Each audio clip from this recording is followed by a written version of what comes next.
Welcome to the Davis Medical Center Joint Replacement class. My name is Arvila Kertner. I'm an RN case manager and a longtime employee of this facility. This class was developed in 2005 with the local orthopedic doctors. Initially we started with the traditional classroom setting, and now we have upgraded to the online version to make it more convenient for you.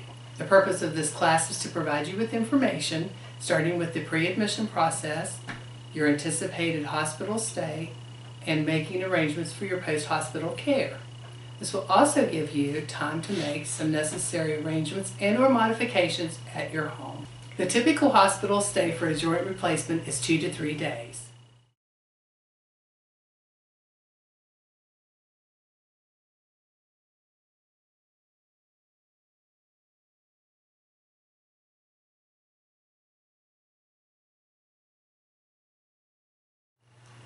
Your doctor's office will schedule a pre-admission appointment for you here at Davis Medical Center. The day of your appointment, you will come to the registration desk, be registered, and be sent back to the pre-admission nurse. She will obtain a health history, including any medical conditions you may have. She will need a list of your medicines. That includes all of your medicines, prescription drugs, as well as over-the-counter medicines, any vitamins or herbs that you may take. You will probably have some x-rays and lab work done as well. If your physician wants to have some blood in the event you should need it during your surgery, you will be scheduled a second appointment to come back and have the blood drawn, usually the day before your surgery. At that time, the lab tech will put a pink band on your wrist. Do not take that band off or get it wet. If you do, your surgery will be delayed because they will have to redo all that work again. The pre-admission nurse will instruct you to call the day surgery unit the day before your surgery at 304-637-3147. They will tell you what time you need to arrive the day of your surgery. They will review the instructions that you have been given, nothing to eat or drink after midnight. That includes chewing gum, cough drops, tobacco, anything else that you might want to put in your mouth. You can't do it. You can brush your teeth and rinse your mouth out with just like a little bit of water. If the anesthesiologist wants you to take some of your home medicines, you will be instructed which ones to take and to take it just with a sip of water, just enough water to get the medicine down. The day of your surgery, you will again come to the registration desk, register, and they will send you back to day surgery, where we will get you ready for surgery. In the day surgery unit, they will ask you to remove all of your clothing and jewelry. They will give you a pretty hospital gown to wear, and we have lots of warm blankets here, so please do not hesitate to ask for as many as you would like. On your non-surgical leg, they will put what looks like a support stocking, and that is to help cut down on your chances of getting blood clots. I know that your mother always told you not to write on yourself, but unfortunately we didn't get that message. So over the affected joint, like if it's your right knee for instance, the day surgery staff will write yes in purple. Doctor or his assistant will write yes in red. And the OR staff, when they come to get you, will write yes in green. This is for your safety and to prevent any errors. You will repeatedly be asked your name, your birth date, and what you are having done. This is not because we think you're confused or because we're confused. This is for your safety, so please bear with us. But everyone that comes in your room is going to ask you what you're there for, your name, and your birth date. The day surgery nurse will review your health history to make sure that we have everything correct. They'll start an IV on you, and the anesthesiologist that will be responsible for your care will visit. Together you will come up with an anesthesia plan that will be best suited for you. The operating room staff will come to your day surgery room and take you to surgery. They will show your family where the surgical waiting room is. Normally there's a volunteer sitting at the desk in the surgical waiting room. If your family gets concerned, please tell them to ask the lady to call and check and see how you're doing. In the event that they don't have a volunteer that day, the phone has a 4-digit number on it that you can dial, and they will check on your loved one and let you know how he or she is doing. Joint replacements typically take about an hour and a half, Once your surgeon is finished, he will go to the surgical waiting room and talk to your family. You will still be in the operating room. Anesthesia will keep you there until you are stable and ready to be transferred to the recovery room. Upon arrival in the recovery room, you will be hooked back up to a blood pressure cuff, a clip on your finger to check the oxygen level in your blood. You will most likely have some form of oxygen, either a cannula in your nose or a mask over your face. They will keep you in the recovery room until you are what we call stable, meaning that your vital signs, your blood pressure, your temperature, everything is normal and your pain is under control.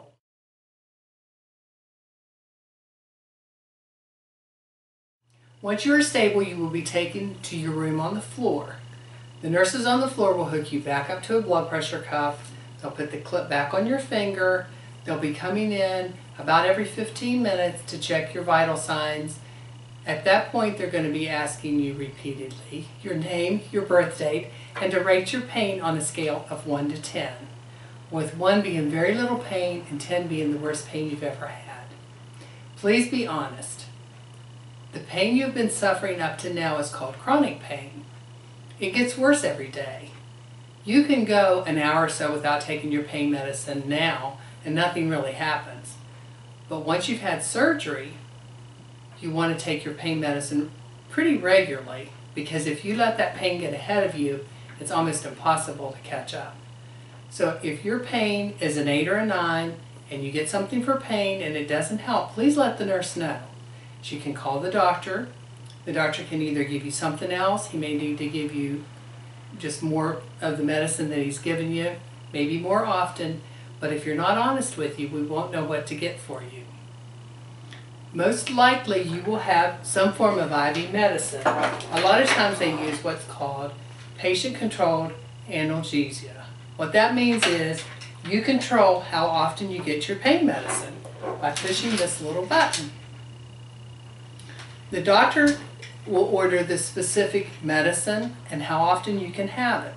You cannot overdose yourself. If you push the button and it's not time for you to have pain medicine, nothing will happen. Please remind your family members not to push this little button though, because they can overdose you. So it is for you to use to control your pain. Once again, if it's not controlling your pain, if you're still having pain, please let the nurse know. Sometimes they can just give you an extra dose of pain medicine through your IV.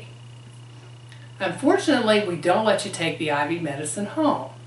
So as soon as you're able to tolerate food without being nauseated, I would suggest that you start taking the pain pills the doctor will also have ordered for you. The good thing about taking the pain pills here is if they don't work, you can still have the IV medicine to rely on. And that'll give the doctor a chance to change the pain medicine around, order more or a different kind, so that when you're ready to go home, we'll have something that controls your pain. Once again, you need to take your pain medicine on a fairly regular basis, but you will have to ask for it. The nurses won't automatically bring it around every 4 or 6 hours. You need to let them know that you need something for pain. You most likely will not have a Foley catheter in. Physicians don't use that much anymore because of the risk of infection. So the evening of your surgery, your physician will have orders for the nurses to get you out of bed. They know how to do that safely, and that is another way that we cut down on your chances of getting pneumonia and blood clots. Please do not get out of bed unless a member of the hospital staff is with you, as your risk of falling is quite high. This again is for your safety. Different forms of anesthesia hang around a little bit longer, especially some of the nerve blocks to help relieve your pain. So please make sure somebody from the nursing staff is there. I know your family is very willing to help, but we really need somebody trained to prevent you from falling and injuring yourself while you're with us. We don't want that to happen. We want to keep you safe. This is called an incentive spirometer. The nurses will ask you to use this every hour while you're awake. This is another way that we work to prevent pneumonia and blood clots. If you had a hip replacement, you will have a rather small dressing over that hip. Usually about 5 by 9 inch dressing is what you will have. If you have a hip replacement, you will be given what's called an abduction pillow that will be put between your legs, and that's to keep you from crossing your legs. It's part of the hip precautions, and Cheryl will talk more about that when she talks about the physical therapy part of this. If you have a knee, you will have an elastic bandage that will start about the mid-thigh and go about the middle of your foot. If you have either joint replaced, you will most likely have a drain. And that's because when they're in there doing the surgery, they use a lot of saline fluid to rinse everything out. So they put the drain in to drain the rest of it out. Either your doctor or his assistant will change the dressing, especially for the knees, about 24 hours after your surgery. And probably remove the drain at the same time. Once that dressing's off, you'll be surprised how much better you can move your knee. Another problem that many people that have surgery deal with is constipation. And there are several different reasons for that. One is you're not as active as you typically are. Your diet is probably different than what you eat at home. Plus we're giving you pain medicines, and just the surgery itself can cause you to be somewhat constipated. Your physician will have ordered just about anything you want for your bowel, so please let the nurses know so that they can give you whatever it takes to keep you as regular as you want to be. I would also suggest that before you come in, a few days before, start taking a stool softener so that things are moving well when you come in.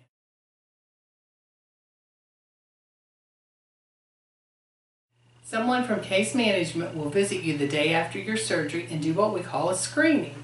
And what this is some questions about your home situation. Who do you live with? What kind of support do you have at home? Do you have any community services already in your home? We do it to assess your needs and to help individualize your plan of care.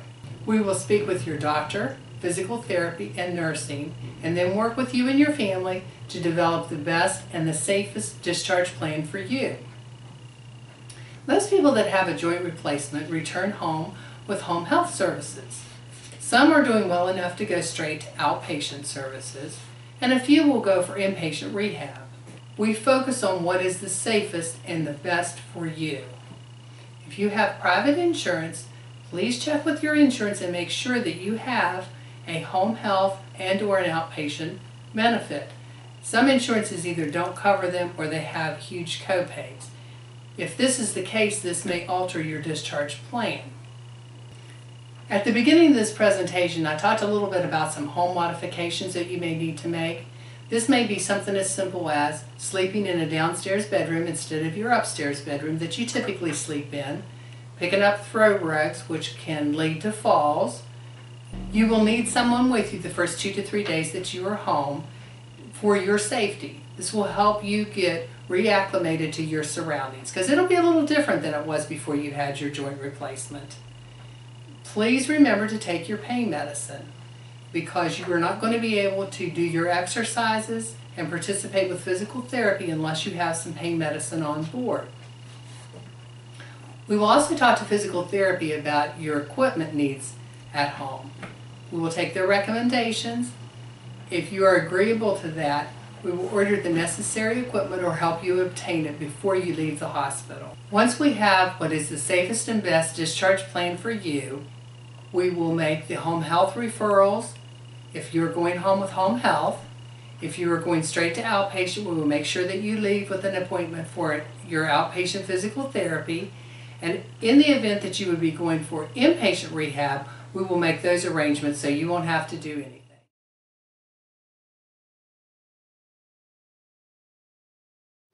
Hi, I'm Cheryl Riggleman. I'm a physical therapist at Davis Medical Center, and I'm going to speak to you today about your physical therapy following your total joint replacement. Physical therapy will begin the day after your surgery. We'll do a chart review, check your orders, and your progress notes from your physicians. We'll come in and do an interview with you regarding your home situation, such as whether you live alone or with family or friend support, your living environment, such as steps or a ramp, equipment needs, and your anticipated discharge plans. Whether home with home health, doing outpatient physical therapy, or going into a rehab setting for a short stay. This allows us to develop your plan of care for your physical therapy during your hospital stay, as well as make recommendations for discharge to best meet your needs.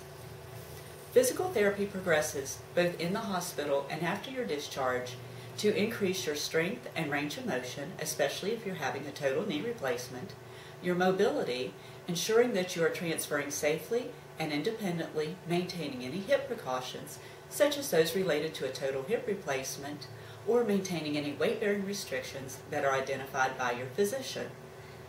This also increases your endurance, as well as improving your overall walking ability. One item previously mentioned is a peripheral nerve block or a femoral nerve block.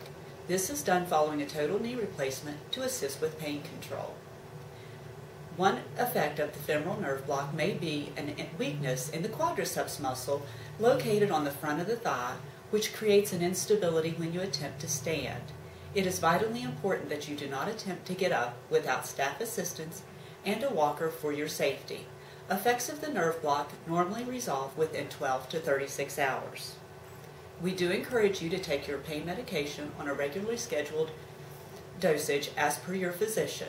This allows you to participate with physical therapy as well as general mobility with the nursing staff. Physical therapy communicates with your nursing to coordinate your treatment plan as well as discharge planning or case management, to make any recommendations for equipment or discharge needs, and with your physician if any questions or concerns arise during your treatment sessions. Available for you to download is a handout of exercises and hip precautions. These exercises are also available on video for you to view. We encourage you to begin this exercise program prior to your surgery. If any exercise causes increased discomfort, please eliminate that from your exercise program. We encourage you to familiarize yourself with the hip precautions if your planned procedure is a total hip replacement. These precautions restrict movement to decrease the risk of dislocating your new hip.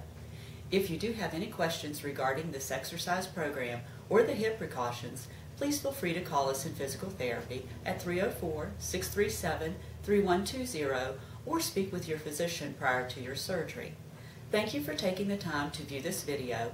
We look forward to providing your physical therapy needs immediately following your surgery.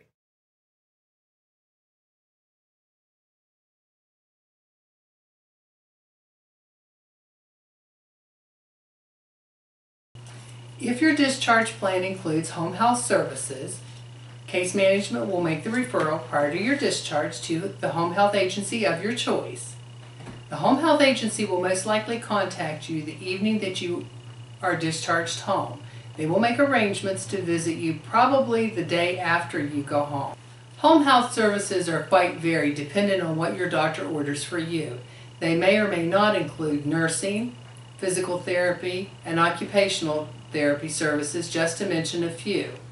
The first home health visit will be quite lengthy because just as when you come in the hospital, the home health staff member will have to take a medical health history.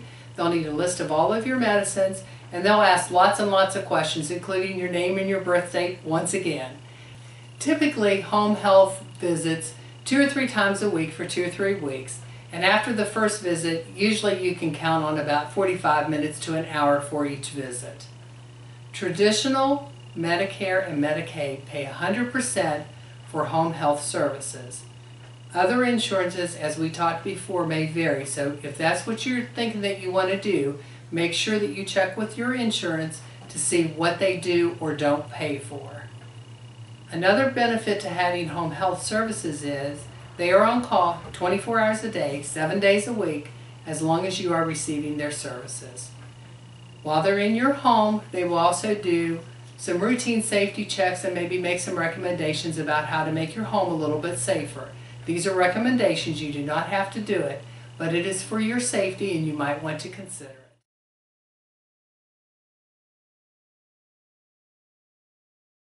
Please download the Joint Replacement Information Packet as it contains important information regarding assistive devices to help you maintain your independence, an example of a healthy diet, information on infection control, and exercises that will help you prepare for your surgery.